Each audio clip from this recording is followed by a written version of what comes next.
हरिः आ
ब्रह्मा गुरुर्विष्णुः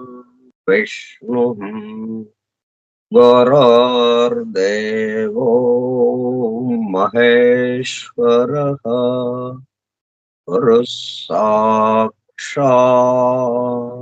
परं ब्रह्म तस्मै श्री गुरवे नमः.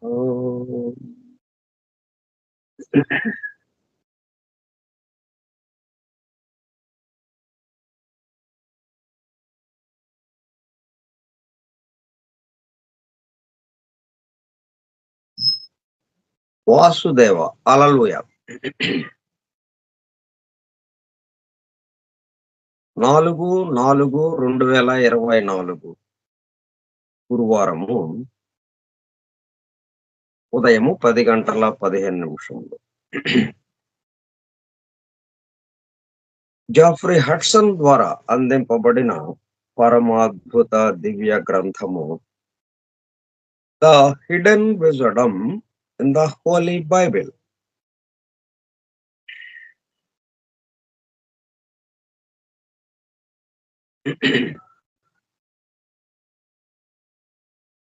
ఆ పేరులోనే ఎంత చక్కటి విశేషం ఉందో చూడండి. ద హిడెన్ విజ్డమ్, దాగి ఉన్నటువంటి, నిగూఢముగా దాగి ఉన్న. దేంట్లో? In the holy Bible. అంటే బయటకు మనకేం కనిపిస్తోంది? హోలీ బైబిల్, పరిశుద్ధ బైబిల్ గ్రంథం బయటకు కనిపిస్తోంది మనకి. బాహ్యంగా, భౌతికంగా, స్థూలంగా మనకి ఆ గ్రంథం కనిపిస్తుంది. ఆ గ్రంథంలో వాక్యాలు ఉన్నాయి. మొత్తం భౌతికంగా మనకు కనిపిస్తుంది, మన పంచేంద్రియాలకు అందుతుంది. మరి మనకు అందంది, మనకి తెలియంది, రహస్యముగా ఉన్నది ఇంకోటి ఏదో ఉంది.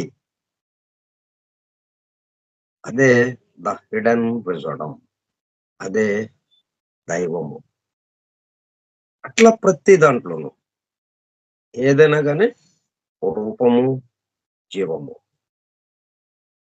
మన కంటికి ఏది తెలుస్తున్నా కానీ, మన కంటికి ఏది కనబడుతున్నా, ఏది వినబడుతున్నా, అది మొత్తం రూప జగత్తుకి సంబంధించి, బాహ్యంగా ఆకారానికి సంబంధించి, దాన్ని నడుపుతున్నటువంటి చైతన్యం. మనం సామాన్యంగా ఏంటంటే ఇట్లా రెండుగా ఎందుకు చెప్పుకోవాల్సి వచ్చిన అవసరం ఎందుకు వచ్చింది అంటే, ఒక్కదాని గురించే మనం మాట్లాడుకుంటున్నాం. అందరము మన నిత్య జీవితం అంతా ఒకదాంతోనే గడిచిపోతూ ఉంది. దానికి ఆధారమైన దాని వైపుకి మనం చూడటం లేదు. మనకు ఆలోచన రావడం లేదు. ఆలోచన వస్తే చూసేవాళ్ళం. ఆలోచన ఆలోచన ప్రకారం మనం నడుచుకునే వాళ్ళం. కాబట్టి ఆ లోపల నిగూఢంగా దాగి ఉన్నది అన్న విషయము ఆలోచన వచ్చిందంటే దానికేసి వెళ్ళిపోయేవాళ్ళం మనం. లేదు, మరి మనకు ఆలోచన రాలేదు. మనకొచ్చిన ఆలోచన ఏంటి? ఈ ఒక్కదాని గురించే, బాహ్యంగా ఉన్న దాని గురించే వస్తుంది. దాన్ని బట్టే మనం వెళ్ళిపోతూ ఉన్నాం. దాన్నే ఈ భౌతిక సృష్టిని ఆవహించిన చీకటి అని అన్నాం. నిన్ను ఒకటి అంటే ఒక కన్ను అంటే సరిగ్గా కనపడదు గదా! 2 కళ్ళుంటేనే స్పష్టంగా చూడగలుగుతాం మనం. ఒక కన్నుతో చూడడం అనేది ఎంత కష్టమైన విషయం. ఏదో కనపడుతుంటుంది. కష్టం మీద అన్నీ అర్థం చేసుకోవడానికి ప్రయత్నం చేస్తుంటాం తప్పితే, 2 కళ్ళతో చూసినట్టుగా ఒక కంటితో చూడలేము మనం. అందుకనే చీకటి అన్నాం. ఈ భౌతిక సృష్టిని ఆవహించిన చీకటి.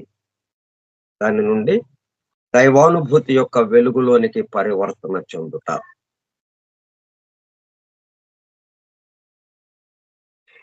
అది మన కార్యక్రమం. అంటే భౌతిక సృష్టిలోనికొచ్చిన ప్రతి వాడి కార్యక్రమం ఏంటి? దైవానుభూతి అనే వెలుగులోనికి పరివర్తన చెందుట. దైవానుభూతి యొక్క వెలుగులోనికి పరివర్తన చెందుట. తప్పనిసరి. ఎందుకని? అక్కడ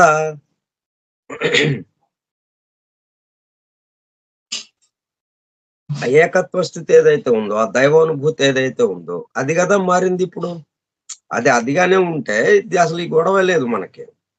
ఇప్పుడు అదేమైంది? భౌతిక సృష్టిగా మారిందది.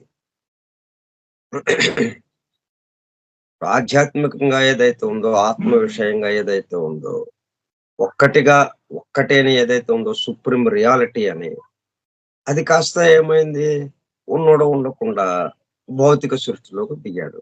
అనేకత్వంలోకి దిగాడు. కాబట్టి ఇక్కడ చీకటి ఆవహించింది. చీకటి ఆవహించింది కాబట్టి మరలా వెలుగులోనికి వెళ్ళటం.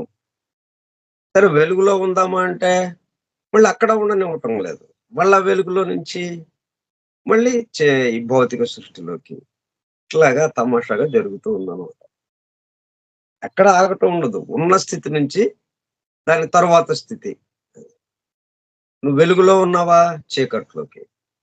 చీకట్లో ఉన్నావా? వెలుగులోనికి. అయితే రెండిటికి ప్రయత్నం చేయాల్సిందే. ఉత్తినే అది హఠాత్తుగా ఏమీ రాదు. వెలుగులో నుంచి చీకట్లోకి రావాలన్నా మరి 7 లోకాలు. ఒక్కొక్క దానికి మళ్ళీ ఏడేసి ఉపవిభాగాలు. ఇంతంత ఎన్నెన్ని విషయాలు. అవన్నీ జరుగుతూ అప్పుడు ఈ భౌతిక సృష్టి అనే చీకట్లోకొస్తాం.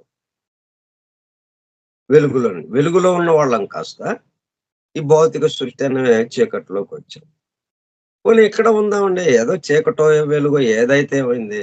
ఏదో హాయిగా పడుందాం ఇక్కడ అని అనుకుంటే అట్లా కుదరదు.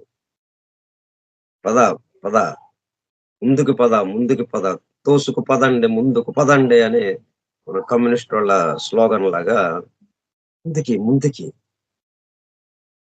మళ్ళా వెలుగులోకి. ఇట్లాగా ఒక ఆవర్తనంగా, ఒక గుండ్రటి పైనుంచి కిందకి, కింద నుంచి పైకి అన్నట్టుగా అలా జరుగుతూ ఉంది. అందుకని ఆ పేరు ఎంత చక్కగా పెట్టారో చూడండి. 'The hidden wisdom in the holy Bible'. ఇట్లా మనం దేన్ని చూసినా గాని ఈ 2 అర్థాలు మనం చూడటం చేయాలి. 2 అర్థాలు. నిన్న మనం సీక్రెట్ డాక్టర్‌లో చెప్పుకున్నట్టుగా. ఏదైనా గాని రెండిటితో కూడుకొని ఉంటుంది. అందువల్ల 2 అర్థాలుంటాయి. బాహ్యంగా రూప జగత్తుకి సంబంధించిన అర్థం ఒకటి. దాన్ని నడుపుతున్నటువంటి చైతన్యము నిగూఢంగా, రహస్యముగా దాగి ఉన్నది. దానికి సంబంధించిన అర్థము ఒకటి. ఈ 2 అర్థాలు మనకి తెలుసుకోవాల్సిన అవసరం ఉంది. ఒక అర్థమైతే కుంటి కాలు, గుడ్డి కన్ను అన్నట్టు అయిపోతుంది. 2 కాళ్ళతో 2 కాళ్ళుంటేనే మనం నడవగలుగుతాం. ఆ రెండిటిని సమం చేస్తూ అది. ఈ రెండిటిని దేన్ని తీయటం లేదు. రూప జగత్ అక్కర్లేదండి ఇకైతే. ఆ చైతన్యంలోకి వెళ్ళిపోదామంటే కాదు. అది గావాలి, ఇది కావాలి. ఈ రెండిటిని సమన్వయం చేస్తూ, ఈ రెండిటి కన్నా మించిన ఒక అతీతమైన స్థితిలో, ఈ రెండిటికి ఆధారమైన స్థితిలో మనం ఉండాలి. ఇక్కడ మనం జీవితం గడపాలి. ఇక్కడ కార్యక్రమం. The hidden wisdom in the holy Bible. నిగూఢముగా, రహస్యముగా దాగి ఉన్న దైవమే పరిశుద్ధ బైబిల్ గ్రంథము. ఇట్లా ఏది తీసుకున్నా గాని దాగి ఉన్నదెవరు? రహస్యముగా, నిగూఢముగా దైవము.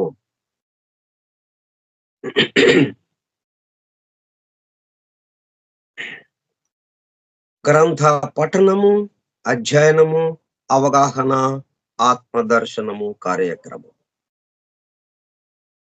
స్కైప్ గ్రూప్ సోదర సత్యాన్వేషక బృందమునకు స్వాగతం. అందరకు నమస్కారం.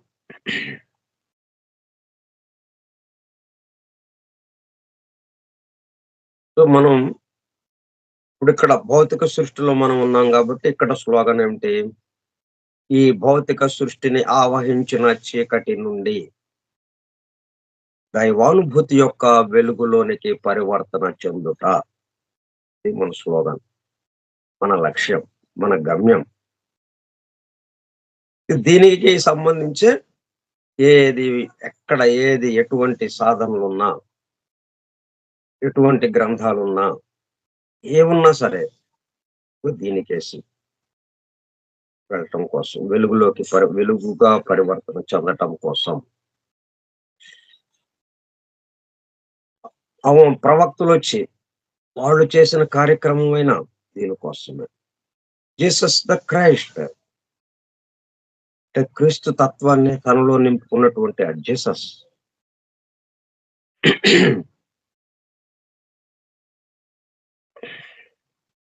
క్రీస్తు తత్వము జీవము లాంటిది. మొత్తం అల్లుకుపోయి ఉంది సృష్టి సమస్తము. అది ఈ జీసస్ అన్న ఆయనలోకి ఇది ప్రత్యేకంగా దిగింది. ఆ రూపము అన్న దాంట్లోకి దిగింది. అది దిగి ఆ రూపము ద్వారా ఆ క్రీస్తు తత్వానికి సంబంధించింది ఏదైతే ఉందో, ప్రేమ, సేవ, త్యాగము, అవి మనందరిలోనూ మేల్కొల్పటం కోసం ఆయన ద్వారా పనిచేస్తూ చివరికి శిలువ పైన మరణించటం, మరలా మరణము లేదు, అమృతత్వ స్థితి, మృత్యువు లేదు, అమృత్యువే, అమృతత్వమే ఇక్కడ ఉన్నది అని మనకి చెప్పడం కోసం మరలా తిరిగి ఆ సమాధి నుంచి లేచాడు సశరీరంగా. దాన్నే పునరుత్థానము, దాన్నే ఈస్టర్ గా మనం చెప్పుకుంటూ ఉన్నాము. ఆ ఈస్టర్ కాన్ఫరెన్స్ కూడా అడయార్లో జరిగింది దీనికి సంబంధించి. ఇప్పుడు ఆ ఈస్టర్, ఆ పునరుత్థాన్ని గురించి కొన్ని విశేషాలు చెప్పుకుంటున్నాము. అంటే ఆ దైవానుభూతి యొక్క వెలుగు మరలా లేచి పునరుత్థానము అయ్యాడు అంటే దైవానుభూతి యొక్క వెలుగులోనికి పరివర్తన చెందుట. అయితే ఆయన ఒక్కడే జనా, మరి మనందరికీ ఏంటి? ఇక ఆయన్ని ప్రార్థిస్తూ కూర్చోవాలా మనం? మాకు కూడా ఆ స్థితిని ప్రసాదించండి అని. కానీ మనం ఏం చేస్తున్నాము? మళ్ళీ ఒకదానికి సంబంధించిందిగానే చూసుకుంటున్నాం ఇక్కడ. మన కష్టాలే, మన కష్టాలు, మన కన్నీళ్లు, మన బాధలు, మన ఉన్నత స్థితికి వెళ్ళటాలు, మన కోరికలు, వీటికి సంబంధించే ఆయన ప్రార్థించడానికి ఉపయోగిస్తున్నాం ఆయన్ని. ఎందుకని? ఆయన దైవ కుమారుడుగా ఇక్కడ ఉన్నాడు, మహిమలు చేశాడు, ఎన్నో స్వస్థతా క్రియలు చేశాడు. కాబట్టి మన కష్టాలను కూడా ఆయన నోటితోనే ఈ సమస్త జనుల పాప భారాన్ని నేను మోస్తాను అని చెప్పన్నాడు. అందరినీ పరిశుద్ధాత్మలుగా చేస్తాను అన్నాడు. కాబట్టి ఆయన్ని మనం ప్రార్థిస్తే మనకే ఈ కష్టాల నుంచి తొలగింపజేయటం, మన పాపాలని కడిగేయటం, మనం సుఖజీవనంగా ఉండేటట్టుగా చేయటం, అలా చేస్తాడేమో అన్నట్టుగా మనం ఆయన అంత దూరం పెట్టి, ఆయనకి మనకున్న సంబంధం ఏంటి? మన కోరికలు ఆయనకి నివేదించడం, కోరికలు తీర్చుకోవటం ఆయన నుంచి. ఆయన తీర్చగలిగిన శక్తి ఆయనకు ఉంది కాబట్టి. ఆయన తీరుస్తాడన్న నమ్మకము, విశ్వాసము మనకుంది కాబట్టి ఈ విధంగా జరుగుతూ ఉంది. కానీ ఇక్కడ మనం సరే అక్కడి వరకు ఓకే. కానీ మనము ఆ దైవానుభూతి యొక్క వెలుగులోనికి పరివర్తన చెందాలి. ఇక్కడితో ఆగిపోతే ఇక్కడే ఉండిపోతాం మనం. మరి ఇక్కడ ఉండటానికి అవకాశం లేదు. మనల్ని ఇక్కడ ఉండనివ్వదు. ఈ స్థితి నుంచి ఇంకొక స్థితికి వెళ్ళాల్సిన అవసరం ఉంది. కాబట్టి అది ఈయన ద్వారా ఎట్లాగా అనంటే, ఆయనతో పాటు అంటే ఆయన శిలువపై ఎందుకు మరణించాడు? తన ఒక్కడి కోసం గాదు. తను ఒక్కడు ఆ బలిదానం చేస్తే తాను పరిశుద్ధాత్మగా అయిపోయి, ఆ దైవంలో కలిసిపోవటము అన్న దాని కోసం ఆయన శిలువ మీద మరణించాడు అని కాదు. తన ఒక్కడి కోసం చేయలాయన. ఈ సమస్త జనం, ఈ సమస్త మానవాళి కోసం. వీళ్ళందరూ పరిపూర్ణులుగా కావాలి. పరిశుద్ధాత్ములు కావాలి వీళ్ళు. పరిశుద్ధులుగా కావాలి. ఆ దైవానుభూతి అనే వెలుగులోకి వీళ్ళు పరివర్తన చెందాలి అన్న ఒకే ఒక్క కార్యక్రమంతో ఆయన సిలువ ఎక్కి మరణించడం జరిగింది. మరణించిన తర్వాత ఎందుకు ఈ మరణం? దేనికోసం? మూడో రోజున పునరుత్థానం. ఆ దైవానుభూతి యొక్క వెలుగులుగా పరివర్తన చెందటం. దైవానుభూతి యొక్క వెలుగులోనికి పరివర్తన చెందటం కోసం అన్నట్టుగా పునరుత్థానము. మరణం లేని అమృతత్వ స్థితిలోనికి పయనించటం.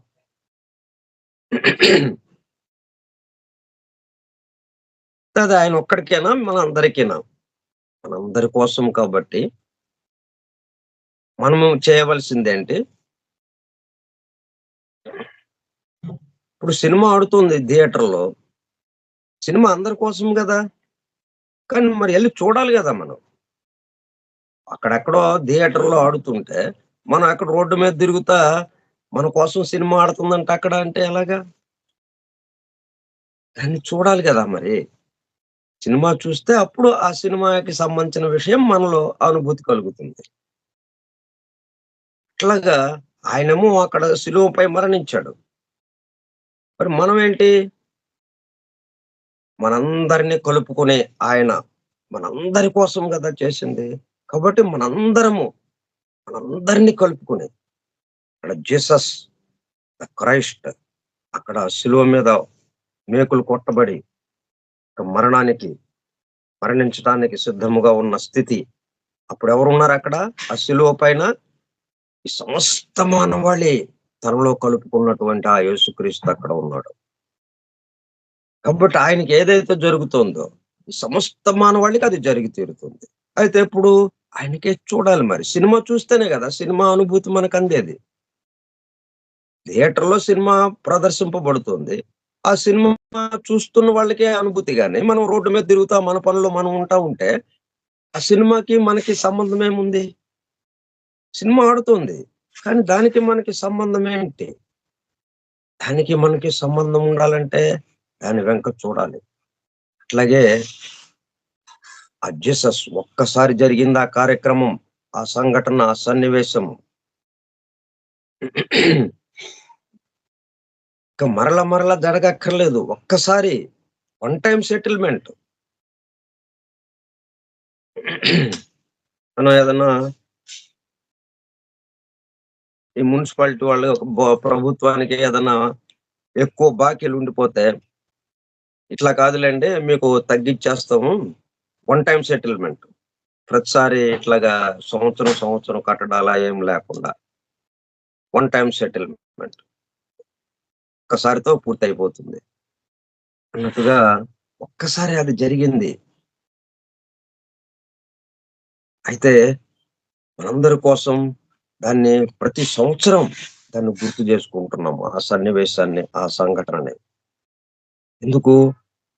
ఆ రోజున ప్రత్యక్షంగా మనం లేము. కానీ ఇప్పుడు మనం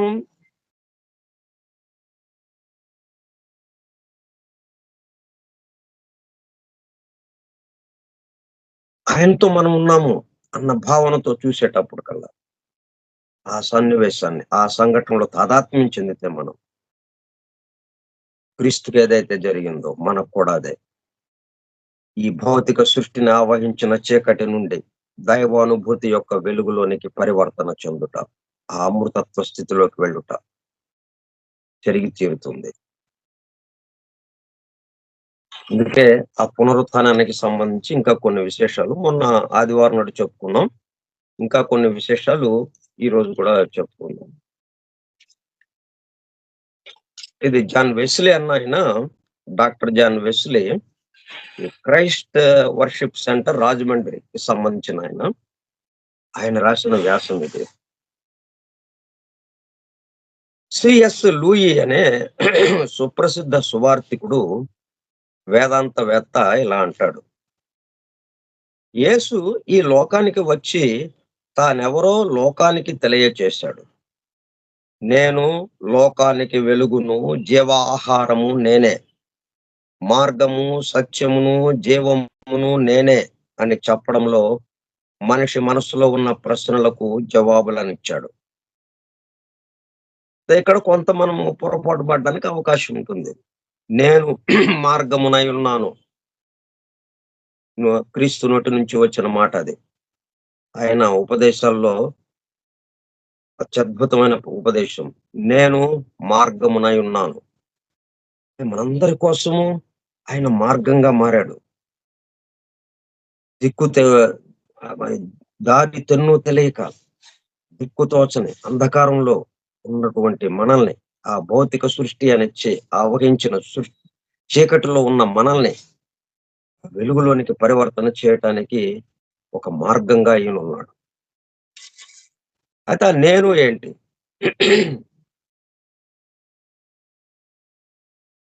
ఇప్పుడు సమస్తానికి సంబంధించిన వాడు ఎవడైతే ఉన్నాడో వాడి పేరు కూడా నేనే.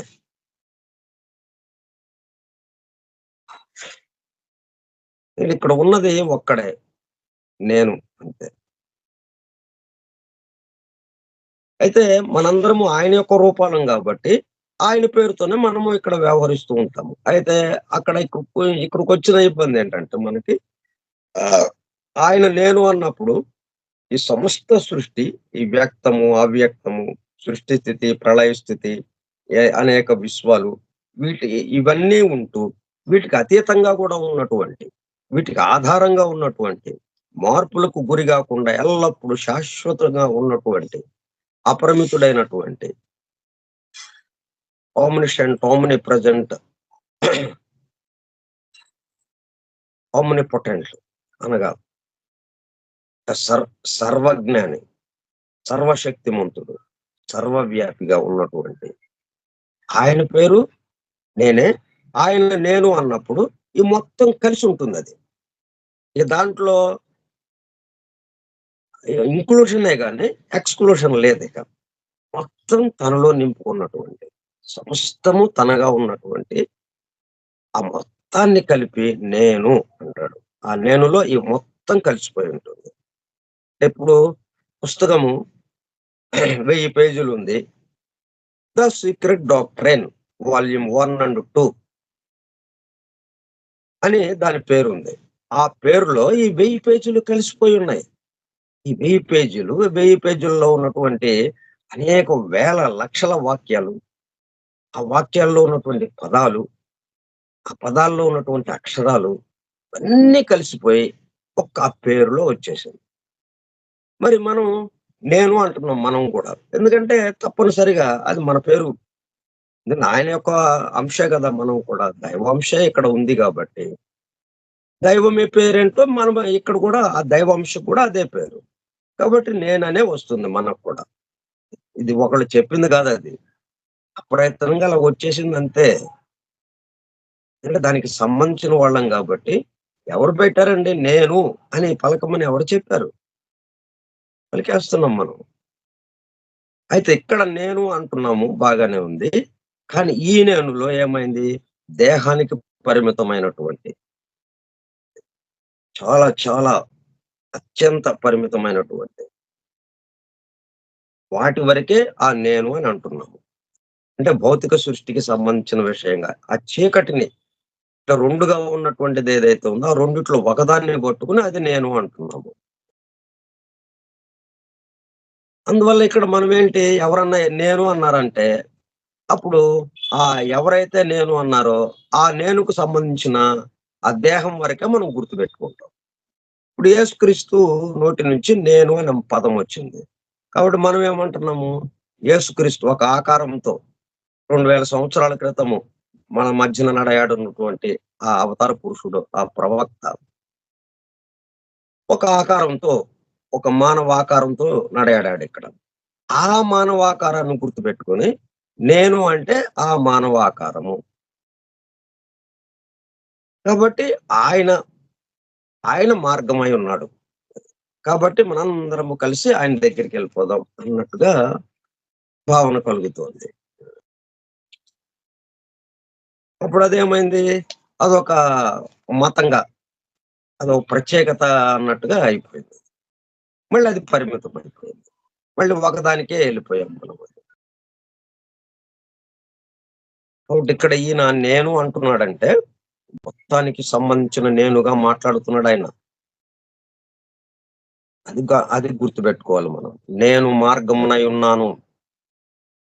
అంటే ఆ 2000 సంవత్సరాల క్రితం ఆ ఆకారంలో, ఆ బాహ్య ఆకారంలో ఉన్నటువంటి ఒక మానవ ఆకారంలో ఉన్నటువంటి ఆయన వరకు పరిమితం కాదది.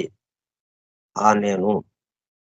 ఈ సమస్తానికి సంబంధించిన నేనుగా ఆయన చెప్పుకుంటూ వచ్చాడు. నేను లోకానికి వెలుగును, జీవాహారము నేనే. ఎందుకంటే ఆయన ఆ దైవానుభూతి అనే వెలుగులోనికెళ్ళిపోయాడాయన. దైవానుభూతి అనే వెలుగులోకి వెళ్ళిపోయేటప్పుడు కల్లా ఈ సమస్తము ఇక ఆయనగా ఉండిపోయింది. ఇంకా ఆయన తన దేహానికి పరిమితంగా లేడాయన. నేను లోకానికి వెలుగును, జీవాహారము నేనే, మార్గము, సత్యమును, జీవమును నేనే అని చెప్పడంలో మనిషి మనసులో ఉన్న ప్రశ్నలకు జవాబులనిచ్చాడు. క్రీస్తు ఆ విధంగా పలికాడంటే ఆయన అబద్ధికుడైనా, లేదా మతి స్థిమితం లేనివాడైనా, లేదా రక్షకుడైనా అయ్యుండాలి. యేసుక్రీస్తు జీవితాన్ని క్షుణ్ణంగా పరిశీలిస్తే ఆయన ఎక్కడా అబద్ధాలు చెప్పలేదు. ఆయన మతి స్థిమితం లేనివాడు కాదు. అదే వాస్తవమైతే ఆయన ఇన్ని విశిష్ట బోధలు చేసి ఉండేవారు కాదు. అనేకులను స్వస్థపరిచేవాడు కాదు. ఆయన రక్షకుడు కనుకనే సిలువలో మనిషి పాపముల నిమిత్తం మరణించి మూడవ రోజున తిరిగి లేచారు. అని ఇది సిఎస్ సుప్రసిద్ధ సువార్తికుడు, వేదాంతవేత్త అన్నాడన్నమాట ఇది. క్రీస్తు గురించి ఎన్నో విషయాలుగా. తన జీవిత కాలమంతా భౌతికంగా అంధురాలైనప్పటికీ క్రీస్తు ప్రభువు దైవత్వాన్ని, ఆయన ప్రేమతత్వాన్ని తాను రచించిన 8,000 పాటలతో తెలియజేసి క్రైస్తవ ప్రపంచంలో ఖ్యాతిని ఆర్జించిన ఫ్యాన్సీ క్రాస్బీ క్రీస్తు పునరుత్థానం గురించి ఇలా వ్రాసింది. క్రీస్తు తిరిగి లేచాడు. ఆయన విశిష్ట బలము ద్వారా మరణాన్ని జయించాడు. రాయి పొర్లింపబడింది. సమాధి ఆయనను శాశ్వతంగా బంధించలేకపోయింది. అంటే ఆయన శరీరాన్ని ఆ సమాధిలో ఉంచి ఒక పెద్ద రాతిని, చాలా బలమైన రాతిని అడ్డుగా పెట్టారు. ఎవరు దాన్ని తీయకుండా ఉండడం కోసం. కానీ ఆయన లేచిన టైంకి ఆ రాయి పొర్లింపబడింది. సమాధి ఆయనను శాశ్వతంగా బంధించలేకపోయింది. జగమంతా ఆనందంతో నిండిపోయింది. క్రీస్తు స్నేహితులారా, మీరు కన్నీళ్లు విడచుట మానండి. అంటే ఆయన శిలువపై మరణించాడు. సమాధి చేయబడ్డాడాయన. మన కోసం ఇంత కష్టపడ్డ ఆయన సమస్త మానవాళి కోసం ఇట్లా అయిపోయిందేంటని కన్నీళ్లు పెట్టుకుంటున్నారు అక్కడున్న జనం. అలాగే ఆ తర్వాత ఆ సంఘటనను చూసిన వాళ్ళు కూడా, ఆ సంఘటనని గురించి మనము గుర్తు చేసుకున్నప్పుడు, స్మరించుకున్నప్పుడు మనకు కూడా బాధ కలుగుతుంది. మీరు కన్నీళ్లు విడచుట మానండి. ఎందుకంటే ఆయన మహిమగల రాజు. ఈ మాటలను తన హృదయాంతరాళాల నుంచి వ్రాయడం ద్వారా ఆమె ఒక గుడ్డామె.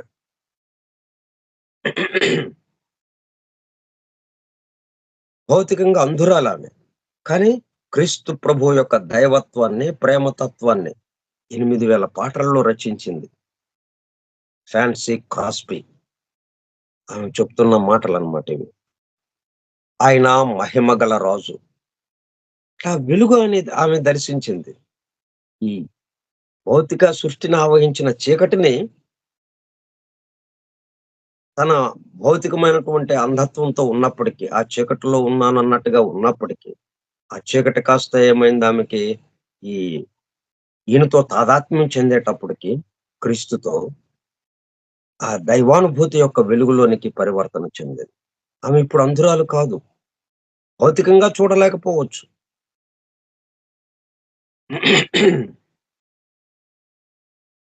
ఈ మాటలను తన హృదయాంతరాళాల్లోంచి వ్రాయడం ద్వారా తాను భౌతికంగానే అంధురాలు గాని ఆధ్యాత్మికంగా కాదు అని రుజువు చేసింది క్రాస్బీ. క్రీస్తు పునరుత్థాన్ని ఈస్టర్ అని పిలుస్తారు. ప్రపంచవ్యాప్తంగా క్రీస్తు పునరుత్థాన పండుగను చాలా భక్తి శ్రద్ధలతో క్రైస్తవులు జరుపుకుంటారు. ఇది అందరికీ సంబంధించిన పండగే. ఎవరో ఒకళ్ళకో, ఎందుకంటే ఆయన ఈ నా తర్వాత క్రీస్తు మతం వస్తుంది. ఆ క్రీస్తు మతంలో చేరిన వాళ్ళ కోసమే నేను ఇట్లాగా శిలువ మీద మరణించాను. వాళ్ళ కోసమే, వాళ్ళ పాపాల్ని ఆహ్, తీసేయడం కోసమే అన్నట్టుగా ఆయన చేయలేదు. ఈ ఈ భూలోకంలో ఉన్నటువంటి సమస్త మానవాళి కోసం చేశాడాయన. ఈ భూలోకమే గాదు, మిగతా లోకాల్లో ఉన్నటువంటి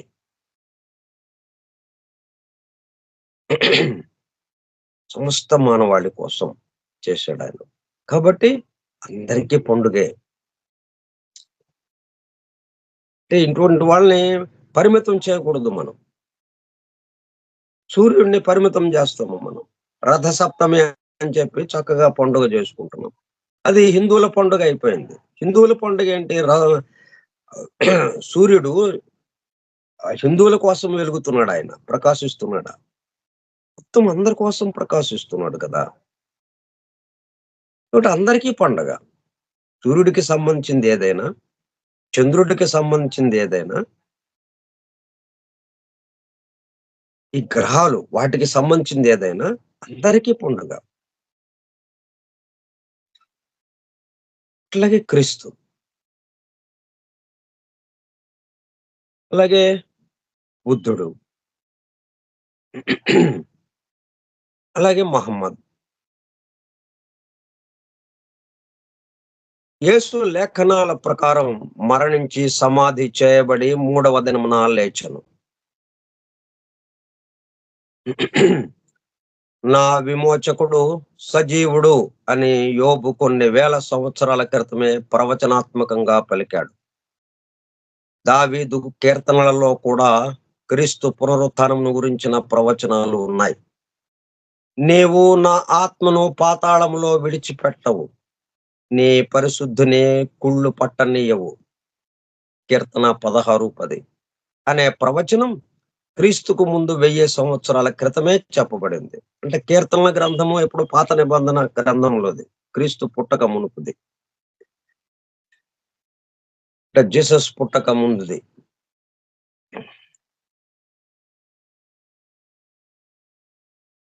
ఎవరైనా గాని, ఎవరికైనా ఇది చెందుతుంది. ఒక క్రీస్తుకే కాదు, ఎవరికైనా చెందుతుంది ఇది. ఏంటి? నీవు నా ఆత్మను పాతాళంలో విడిచిపెట్టవు, నీ పరిశుద్ధుని కుళ్ళు పట్టనీయవు. అంటే మరణం లేదు, అమృతత్వ స్థితికి అన్నట్టుగా మనందరికీ కూడా అది. యెషయా అనే ప్రవక్త క్రీస్తును గూర్చి ఎన్నో ప్రవచనాలు చెప్పాడు. అవన్నీ క్రీస్తుకు ముందు 700 సంవత్సరాల క్రితం చెప్పబడ్డాయి. వాటిలో క్రీస్తు పునరుత్థానానికి సంబంధించిన ప్రవచనం యెషయా గ్రంథం 53వ అధ్యాయం 10వ వచనంలో చూడగలము. అతడు తన్ను తానే అపరాధ పరిహారార్థ బలి చేయగా అతన్ని సంతానము చూచును, అతడు దీర్ఘాయుష్మంతుడగును. యేసుక్రీస్తు ఈ లోకంలో జీవించిన కాలంలో అనేక సార్లు తన శిష్యులకు ఇలా చెప్పాడు. మనుష్య కుమారుని గూర్చి ప్రవక్తల చేత వ్రాయబడిన మాటలన్నీ నెరవేర్చబడును.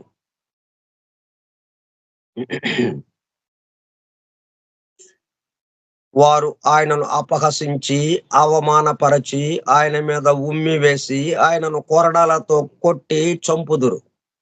మూడవ దినమున ఆయన మరలా లేచునని చెప్పాను. లూకా సువార్తలో ఉందిది.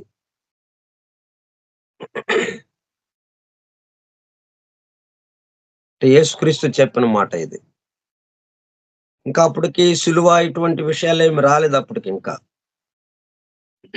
ఈయన మీద అభియోగాలు మోపడం, వాటిని విచారించడం, దానికి శిక్షగా సిలువ మీద మరణమనడం, ఇవన్నీ ఇంకా అప్పటికి రాలేదు. రాకముందే ఈ విషయాన్ని చెప్పాడాయన.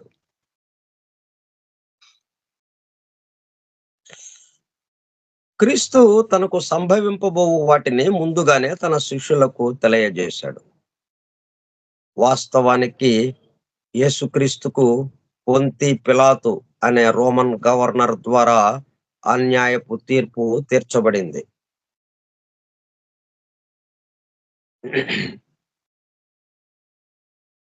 ప్రపంచ చరిత్రలో ఏ వ్యక్తిని తీర్పు కోసం న్యాయాధికారుల ముందు 12 గంటల వ్యవధిలో 6 సార్లు నిలబెట్టలేదు.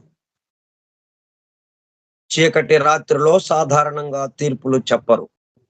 కానీ యేసుక్రీస్తు విషయంలో ఆనాటి మత పెద్దలు, న్యాయాధికారులు అన్యాయపు తీర్పులు విధించారు. ఆ తదుపరి ప్రేతోరియం అనే స్థలంలో యేసుక్రీస్తు అతి తీవ్రంగా కొట్టబడెను. ఈనాటికి జెరూషలేమునకు వెళితే అక్కడ వయా డొలోరెసా అనే మార్గాన్ని చూస్తాం. ఆ మార్గంలో 14 స్టేషన్లు ఉంటాయి. ఒక్కో ప్రాంతంలో క్రీస్తు ఏ విధంగా శ్రమ పడ్డారో చరిత్రను తెలుసుకోవచ్చు. ఇదంతా చదివేటప్పుడు క్రీస్తు అక్కడే, క్రీస్తుకి ఇలాగ జరిగింది అన్నట్టు కాకుండా, క్రీస్తు సమస్త మానవాళిని తనలో కలుపుకొని మొత్తం అందరికి బదులుగా అందరికీ ఆ విధంగా శిక్ష పడాలి. అంటే మనం పరిశుద్ధులం అవ్వాలి అంటే ఆ విధమైన బలిదానం చేయాలి, ఆత్మత్యాగం చేయాలి. మనందరి బదులుగా ఆయన ఒక్కడుగా అక్కడ వెళ్ళాడు అన్నట్టుగా ఉంది. కానీ ఆయన వెళ్ళేటప్పుడు ఆయన మనసులో ఉన్న ఇదే భావం ఏంటి? అందరి కోసం, అందరితో, అందరి కోసం ఇక్కడికి వెళుతున్నాను నేను. ఈ సిలువపైకి వెళుతున్నాను. దానివల్ల ఏమైంది? ఆయన ఎట్లాగైతే పునరుత్థానం జరిగిందో, మరణం నుంచి లేచాడో, అమృతత్వ స్థితిలోకి వెళ్ళాడు. ఆయనతో పాటు ఉన్నటువంటి అందరూ ఇక ఆయన మనసులో ఎవరైతే ఉన్నారో అందరూ, అప్పటి జనులు, తరువాత రాబోయే జనులు, ఆ తరువాత రాబోయే జనులు, ఇలా ఎంతకాలమైనా గాని గుర్తున్నంత కాలం ఇంకొకళ్ళు వచ్చి చెప్పే వరకు ఇది మనకి ఇప్పుడు క్రీస్తుకు ముందు చాలా మంది ఉన్నారు చెప్పిన వాళ్ళు. రకరకాలుగా చేసిన వాళ్ళు, చెప్పిన వాళ్ళు చాలా మంది ఉన్నారు. అవన్నీ ఇక క్రీస్తు దగ్గర నుంచి మళ్ళీ ఆగిపోయి క్రీస్తుతో మళ్ళీ మొదలైంది మనకి. అవన్నీ అంతకు ముందు వరకు ఏమేమైతే చెప్పబడ్డాయో వాటన్నిటిని క్రోడీకరిస్తూ, వాటన్నిటిని తనలో నింపుకుంటూ, ఇప్పుడు క్రీస్తు దగ్గర నుంచి మరలా మొదలు. ఇది మళ్ళా కొంతకాలం పాటలాగా. మళ్ళీ ఇంకొకళ్ళు వచ్చి చెప్పేదాకా అన్నట్టుగా.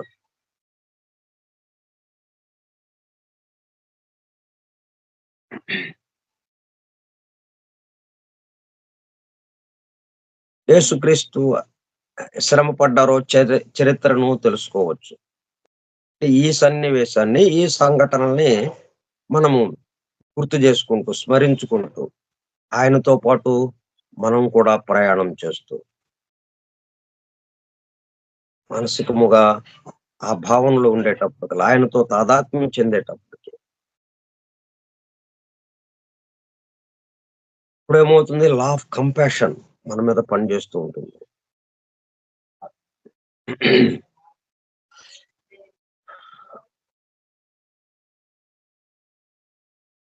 ఇప్పుడు ఆ రోజున మనం లేకపోవచ్చు. కానీ ఇప్పుడు ఈ క్షణమే మనం ఆ పునరుత్థానానికి సంబంధించినటువంటి ఆ దైవానుభూతి యొక్క వెలుగులోనికి పరివర్తన చెందటానికి ఈ సన్నివేశం మనకు ఉపయోగపడుతుంది. సన్నివేశం గురించి మనము వర్ణించుకున్నంత మాత్రాన, వివరించుకున్నంత మాత్రాన, దాన్ని దర్శించినంత మాత్రాన, ఆయనతో మనము తాదాత్మ్యం చెందినంత మాత్రాన అది సాధ్యమవుతుంది.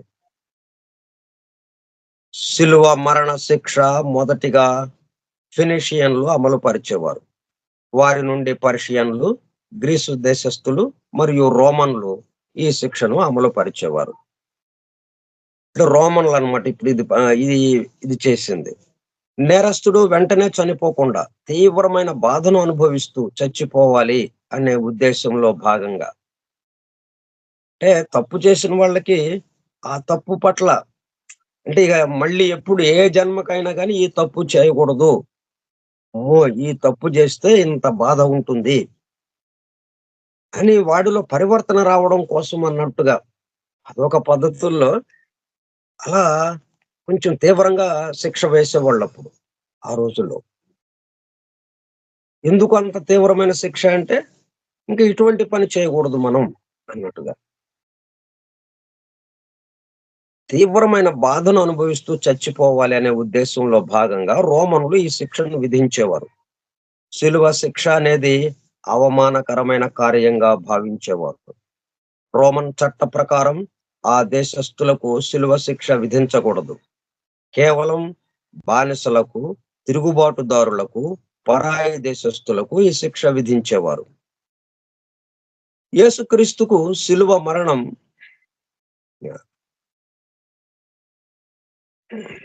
ఇక్కడ చూడండి. శిలువ శిక్ష చట్ట ప్రకారం ఎవరికి? కేవలం బానిసలకు. అంటే ఇప్పుడు మనందరం ఏంటి?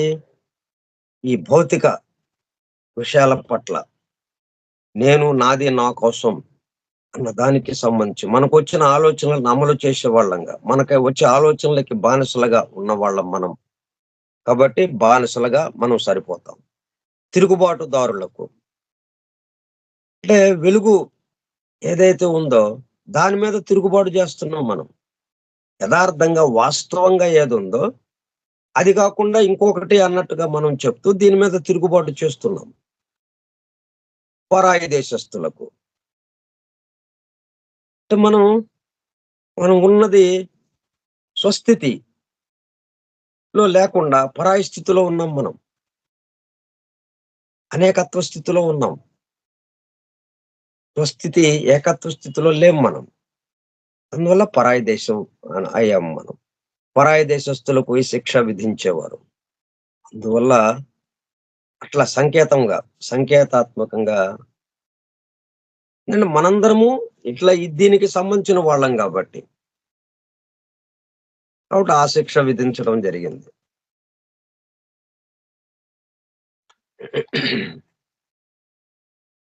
యేసుక్రీస్తుకు శిలువ మరణం ఖరారు చేయబడిన తరువాత పదునైన పదునైన ముళ్ళు కలిగిన కిరీటాన్ని ఆయన తల మీద పెట్టి భుజాలపై శిలువను మోపి కల్వరి కొండపైకి నడిపించారు. శిలువ యొక్క బరువు సుమారుగా 80 నుండి 120 కేజీల బరువు ఉంటుందని అంచనా. భారభరితమైన ఆ శిలువను యేసు భుజాలపై మోపి గరుకైన ప్రాంతాల్లో నడిపించారు. కల్వరి అనగా కపాలము అనబడిన స్థలము. మనిషి పుర్రె ఆకారంలో ఆ స్థలం ఉంటుంది గనుక దానికి ఆ పేరు వచ్చింది. అంటే ఇప్పుడు కపాలము అంటే ఈ సహస్రారము, ఈ కపాల మోక్షం అంటాం కదా. చనిపోయినప్పుడు మనకి ఆ శవాన్ని తగలబెడుతుంటే కపాల మోక్షం జరిగింది అంటాం. అట్లాగా ఈ భౌతిక సృష్టి అనేదాన్ని, ఈ మూలాధారంలో ఉన్నటువంటి ఆ కుండలని శక్తి సహస్రారానికి చారడము అన్నట్టుగా. కపాలం చేరటం అన్నట్టుగా. అందుకని ఆ ప్రాంతంలో ఇది జరిగింది. మనిషి పుర్రె ఆకారంలో ఆ స్థలం ఉంటుంది గనుక దానికి ఆ పేరు వచ్చింది. రోమన్ సైనికులందరూ ఈ ప్రక్రియలో పాల్గొంటారు. వారికి శతాధిపతి నాయకుడిగా ఉండి నడిపిస్తాడు. యేసు సిలువను మోసుకుంటూ గొల్గొతా అనే ప్రాంతాన్ని చేరుకోగానే ఆయనను సిలువపై ఉంచి తర్వాత ఏం చేశారు అనేది మనం రేపు చెప్పుకుందాం. ఇదంతా మనం దృశ్యమానంగా ఒక్క యేసుక్రీస్తుగా జరుగుతున్నట్టు కాదు. ఆ యేసుక్రీస్తు దేహమంతా మనం ఉన్నాం. అణువణువున మనందరికీ కూడా అది జరుగుతూ ఉన్నది. అప్పుడు ఈ ఒక్క సంఘటనతోనే, ఈ ఒక్క సన్నివేశంతోనే మనం ముందు చెప్పుకున్నది ఏదైతే ఉందో, ఈ భౌతిక సృష్టిని ఆవహించిన చీకటి నుండి దైవానుభూతి యొక్క వెలుగులోనికి పరివర్తన చెందుట అన్నది క్షణమాత్రంలో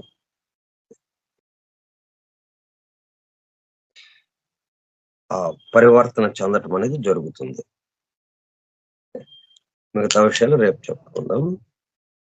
స్వస్తి ప్రజాభ్యః పరిపాలయంతాం న్యాయేణ మార్గేణ మహీం మహీషాః. ఓ బ్రాహ్మణేభ్యః శుభమస్తు నిత్యం. లోకాః సమస్తాః సుఖినో భవంతు. లోకాః సమస్తాః సుఖినో భవంతు. లోకాః సమస్తాః సుఖినో భవంతు. ఓం శాంతి శాంతి శాంతి. ఓపికగా ఉన్నటువంటి సోదర సత్యాన్వేషక బృందములకు ధన్యవాదములు. Thank you all. Vasudeva. Hallelujah. Thank you sir.